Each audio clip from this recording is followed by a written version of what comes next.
Are we finally seeing a new era of PSG? Out with LSG and into PSG. And could this new look PSG, new look team-oriented PSG achieve that UCL dream? Let's talk about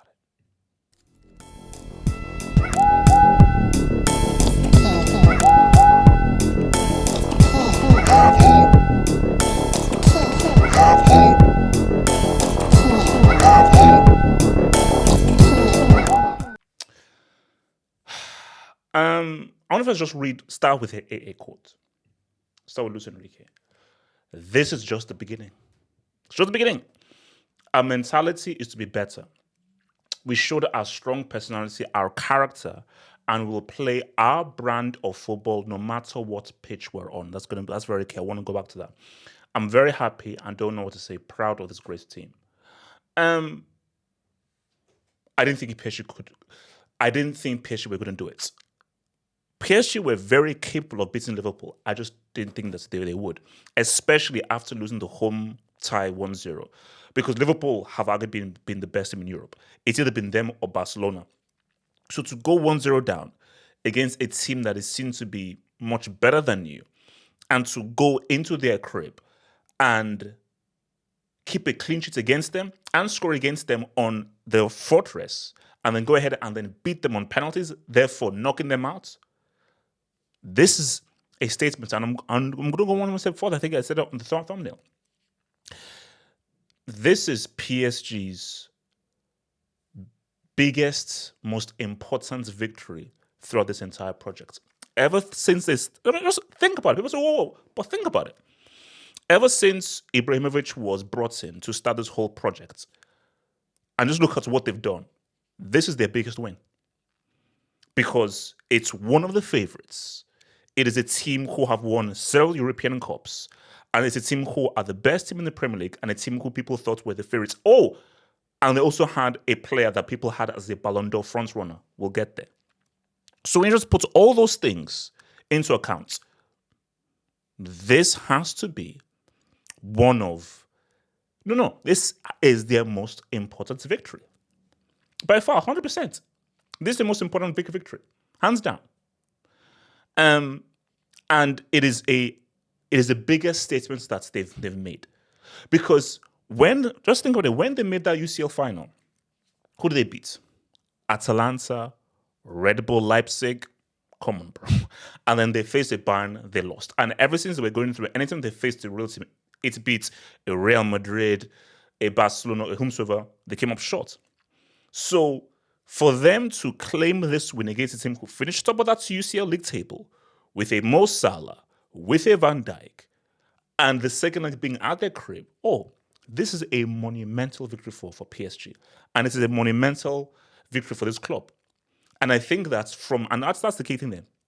From a psychological point of view, is the kind of win that says maybe something can happen. Now, it doesn't automatically mean that they'll win and everything, but to get over this hump, it opens things up.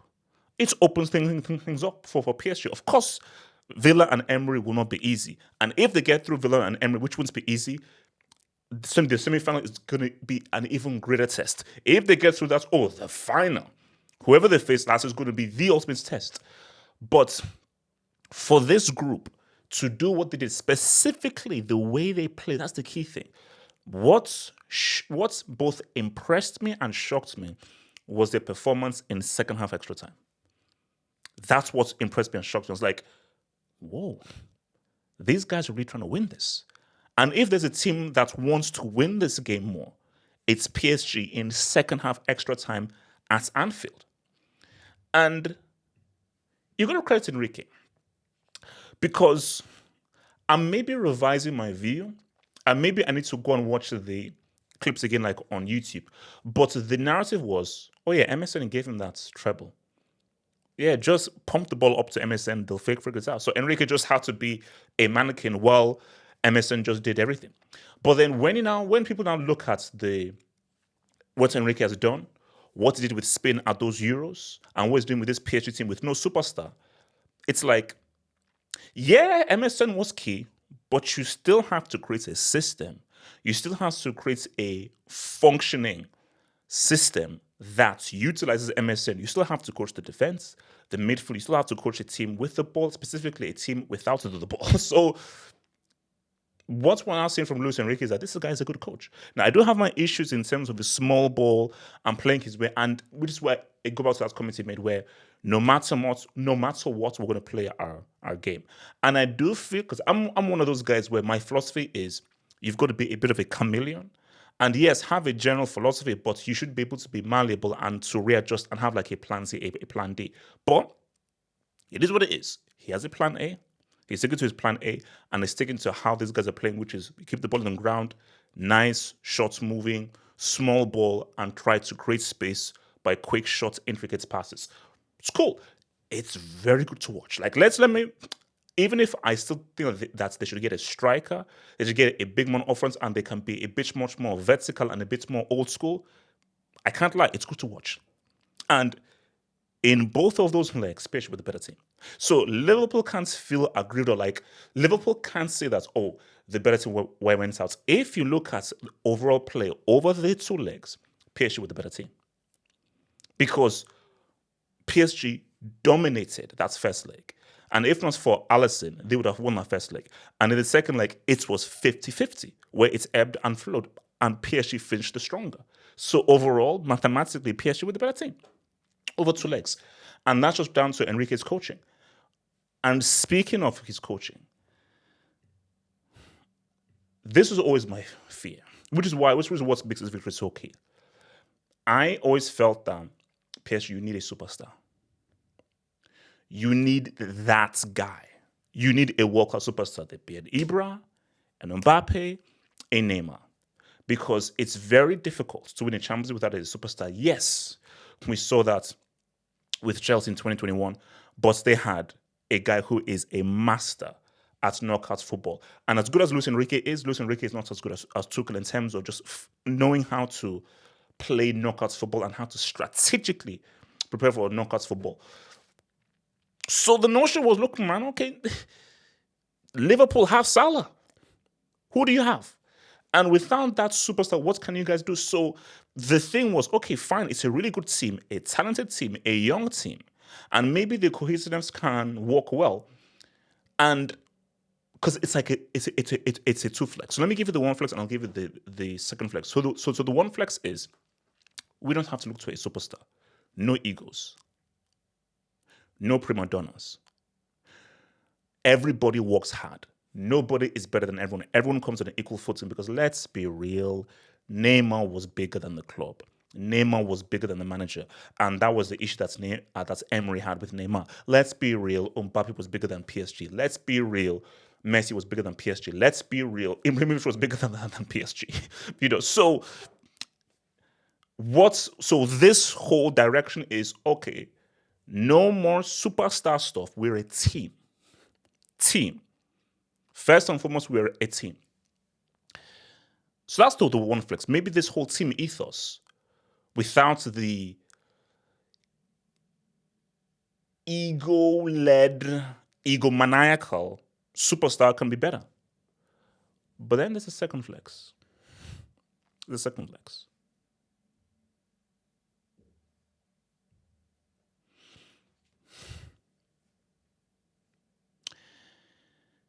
This was always, Ousmane Dembele ain't no Neymar. He ain't no Mbappe. He ain't no Messi. He ain't no Ibrahimovic.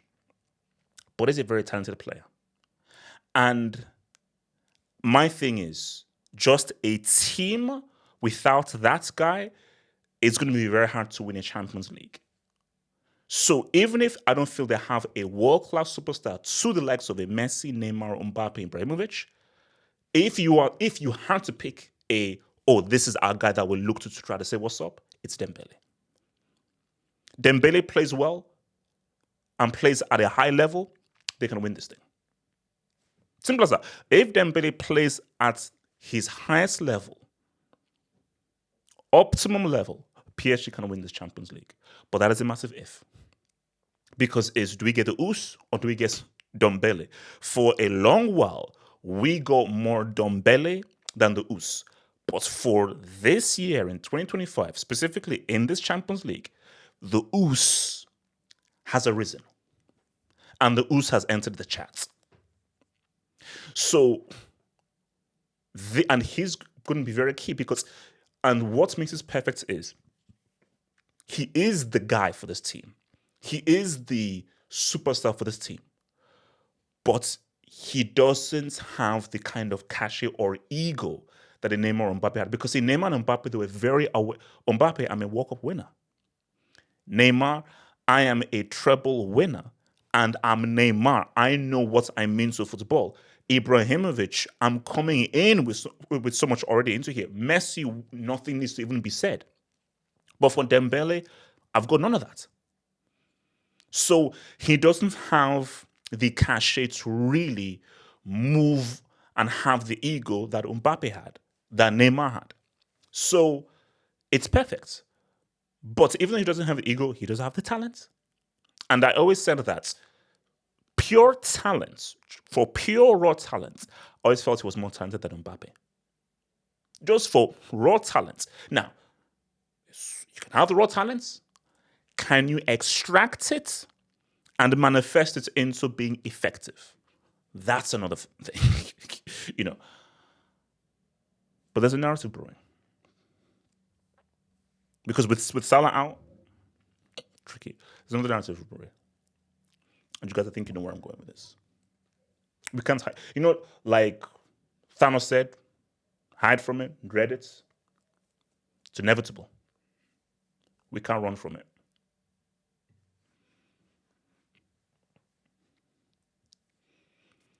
Let me paint this picture. Because I feel Ballon d'Ors are about stories and narratives. And of course, PR, but momentum. This is France football, L'Équipe, that really engineers the Ballon d'Or. If PSG win the Champions League, do you know that will be their very first Champions League for the heart and soul of France, Paris, one of the most popular cities in the world? I find it almost impossible for PSG to win the Champions League without Dembele being at his best. Like, those are just football realities. Those are just footballing rules that, based on just how PSG are, I can't think of a way in which they win the Champions League and Ousmane Dembele isn't critical in some way or form. So if they are to win the Champions League, I expect Dembele, whether it's through goals, assists, or just general performance and critical play, being crucial to that win. If that happens, I think Dembele is a Ballon d'Or winner. And remember, I think these guys are on a treble. Liga is already done. I'm loving it, it's already done. They should win that French Cup. If PSG win this Champions League, we could be seeing an Ousmane Dembele Ballon d'Or. And guys, anybody who's watched my video from way back, remember, from his Dortmund days, I was like, who is this dude? Bro, right foot, left foot, finishing, screamers, 30-yarders, dribbling, first touch, control, right, left, sharp turn, intricate. Dude, who is this dude? And I was like, there's so much talent here that if this guy hits his ceiling, this could be a devastating player. And we've had very bumpy roads. Very bumpy roads. Barca fans, you will know. That's first against Liverpool, is what it is. Go on a second quickly. But what people forget and what I forgot is, because you always forget people's ages. You just say, oh no, blah, blah, blah. You forget people's ages. He's at his peak. These are his peak years. Your peak years are your late 20s. He is not. So what he's doing is what he should be doing. He shouldn't have been at his best in his early 20s. You should be at your best in your late 20s, early 30s. These are your peak years. So, Oos, the stage is yours. The stage is yours. And it would be quite a story. Do I think PSG will win the Champions League? No. I don't think they will. Can they win the Champions League? If Dembele plays like this, it's very possible. It's not going to be easy. It's a very difficult path because Emery is going to be yet another test. And then that potential semi-final is going to be an even greater gargantuan test. So it's going to be a very, very hard road. But if this team plays like this, if Vitinha controls the midfield the way that he does, if Marquinhos stops being a bozo, if Donnarumma learns how to catch the ball, if Nuno Mendes locks guys down like the way he locks guys down, if Barcola turns into Barcola, and if Ousmane Dembele is not Dombele, but the Ous, great things could happen.